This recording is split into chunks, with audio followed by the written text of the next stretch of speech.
Kami je. Kami je. Lepas tu lagi balik. Oh, maju. Alah.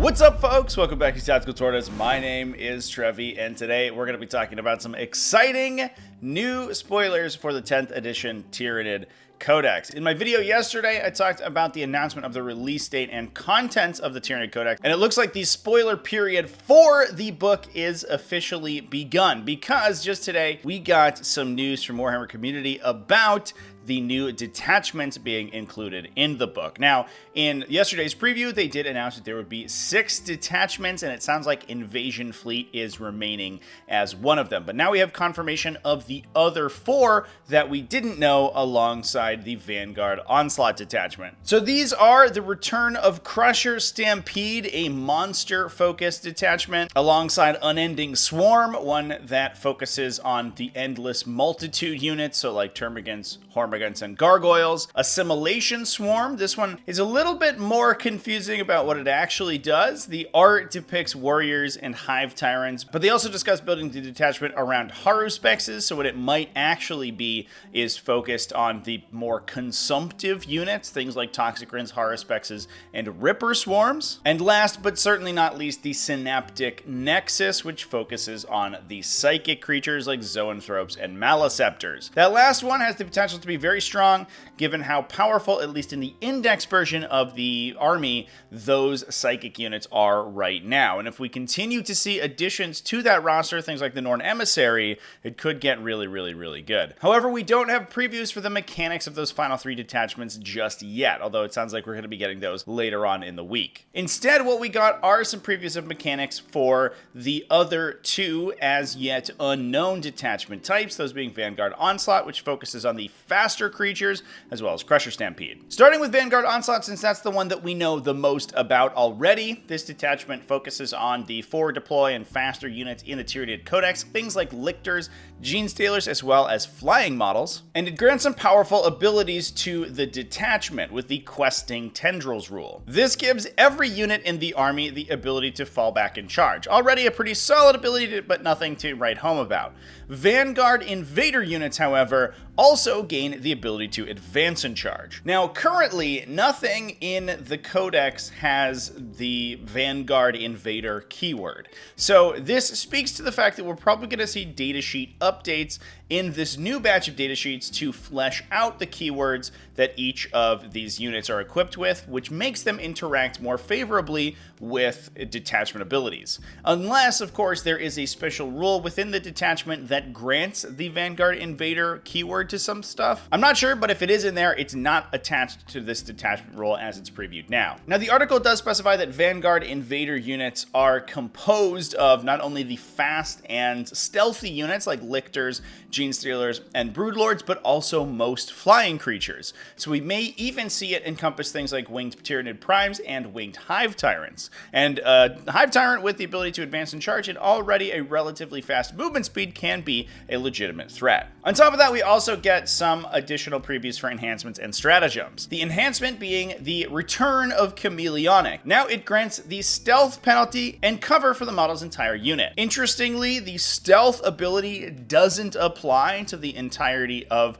the unit. So if you're putting it on something like a Neuro Tyrant or a Winged Prime, then it is not going to apply to the rest of the unit, only the bearer itself. That's because the stealth ability by itself only triggers if every model in the unit has the stealth ability. So if you don't have it naturally, you're not going to get it from attaching the chameleonic adaptation. But if you have something like a Hive Tyrant that's all by itself, the requirement to get the benefits of cover doesn't require that the unit be leading a bodyguard unit. So you don't have to attach that character into any other unit to get both benefits. So if you're just standing on the table as Hive Tyrant, for example, you're going to be +1 save and -1 to hit. This is also good on larger, more defensively oriented monsters. Although, to be fair, it is likely that the only monsters that are going to be eligible to receive this enhancement are things like Neuro Tyrants and Winged Hive Tyrants, because they have the fly keyword. And while we don't know whether or not the slower flyers will get the keyword because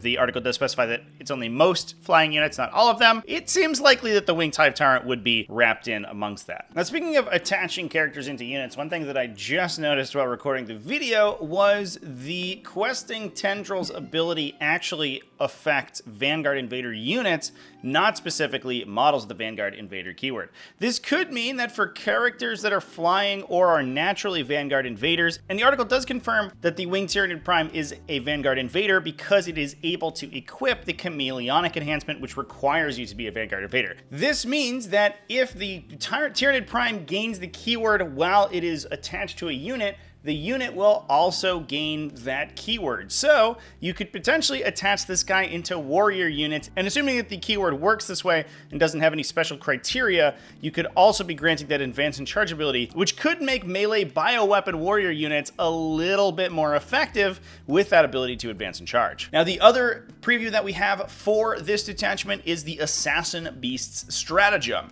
This is a 1 CP stratagem used in the fight phase when a Vanguard Invader infantry unit is selected to fight. So that is specifically units with the Vanguard Invader keyword. This grants the melee weapons of the entire unit the precision ability. Now, while a lot of these units, things like lictors, already have precision, granting precision to a large combat unit is hugely powerful. Precision tends to be one of the lowest ranked and least useful weapon abilities in 40k, but that's largely because it's very conditional and situational. Being able to apply it with a stratagem in the situations where you're going to be using it makes it much more toolboxy than just having precision baked onto your weapons and having to pay points up front for it. There are going to be a lot of situations in matchups, I'm thinking specifically things like Necrons, where a unit is built around its attached characters and getting slammed by a Genestealer unit that can charge, potentially get line of sight to those characters, and then apply massive amounts of damage specifically to them for 1 CP and really neuter both the offensive and defensive power of the unit that they're fighting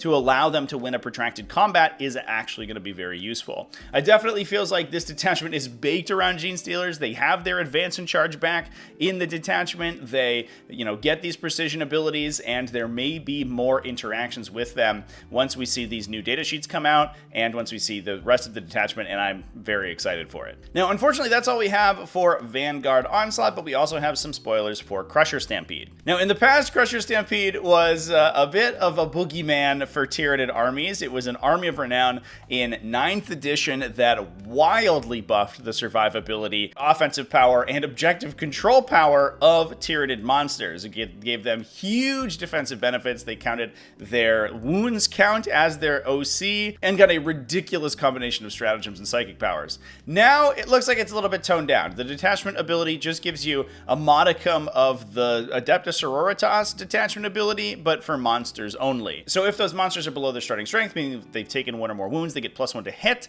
If they are below half strength, they get +1 to wound as well. Now, this isn't the most exciting detachment ability, especially when taken in a vacuum, and especially compared with the detachment we're already using, Invasion Fleet, which gives you sort of a doppelganger of this ability, but all the time with the situational lethal hits or sustained hits, depending on what your monster is fighting. It doesn't require them to lose wounds, and they're still going to get a bonus either to their hits or wounds against specific targets. Now, on the flip side, what we could see in Crusher Stampede are some really, really strong defensive mechanics, which could make it much easier to take damage but not be killed and then trigger this ability. So being able to judge it holistically is a little bit tough right now. That said, this is a good ability for the larger Tyranid monsters. Things like Harridans or Hierophants are going to be pretty solid with this ability. It is very difficult to one-round those big guys, and getting +1 to hit on their hugely impactful attacks is super duper important. Now, unfortunately, the only other spoiler that we have for Crusher Stampede is an enhancement, which is not that exciting. The Ominous Presence Enhancement gives +3 to the bearer's objective control characteristic. This seems like it would be solid on a character attaching into a unit that wants to act as sort of a late game board control piece, but the question is what other enhancements it's competing with, because I think there are a lot more army support enhancements that you would rather take, especially because this can't go on the lighter and faster characters like the Parasite of Mortrex, which you'd really like to see it on. Now, unfortunately for now, those are all the previews that we've gotten for the new mechanics in the Tyranid Codex, but there is a confirmation within the article that Invasion Fleet is remaining unchanged from its current incarnation. So the version that's in the index is going to remain the same in the new codex. So at the very least, even if you don't love these detachment rules so far, we do have Invasion Fleet to fall back on, which I think is a perfectly serviceable detachment with a pretty mediocre grip of stratagems, but an incredibly strong detachment ability. Now, one thing that I want to touch on before I jump off the video is just the fact that I think the detachment mechanic is going to do a lot more to shore up the power of index factions versus codex factions, much more so than we saw in previous editions. I know a lot of people are worried about the fact that Tyranids may just take over the game for a couple weeks at least, being the only army with a codex. But the thing to keep in mind, which I think is really cool, is that once you get to the table, a Tyranid army is not bringing any additional mechanics to bear against you than you already have yourself. In past editions, the power differential between codex factions and factions that had not received their updated codex yet was enormous, and that was often because the faction with a codex got access to new abilities that old armies simply didn't have. In 9th edition, you had things like Doctrine abilities, which were universal effects that applied to the entire army and were often mutable between rounds, which some armies had access to once they got updated from their old 8th edition codex. The rollout of those abilities had begun with the 8th edition Space Marines, and some armies just simply didn't have access to these powerful abilities, or faction-specific secondaries, which gave some factions very easy methods to score, but factions without a codex didn't have access to for the longest time. And in 8th edition, some factions had stratagems where index factions didn't have access to them. So you had this huge power difference between the haves and the have-nots. And the interesting thing about these new codexes is that it looks like all they're doing is adding optionality to the army. Instead of getting new mechanics that add on top of your existing mechanics, you're just getting more options for mechanics that you can choose instead of the index ones. And that means, I think, that we're probably not going to see quite as stark of a difference between the codex armies and the index armies. Now, obviously, there is going to be still the potential for these codex detachments to be super busted and be much stronger than anything we see in the indexes, but I also think that there are probably going to be index detachments that are light years above what some codexes have incorporated within themselves. I'm looking at things like Gladius Task Force